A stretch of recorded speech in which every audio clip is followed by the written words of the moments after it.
Hello children, welcome back to my channel Study with me children.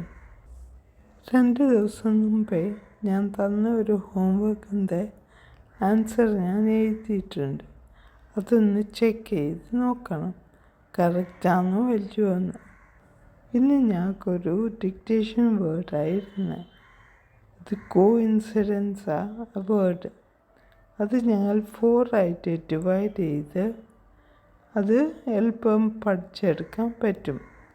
ആദ്യം കോ, പിന്നെ in, പിന്നെ Z, പിന്നെ എൻസ്. അങ്ങനെ കോഇൻസിഡൻസ് എളുപ്പം എഴുതാൻ പറ്റും.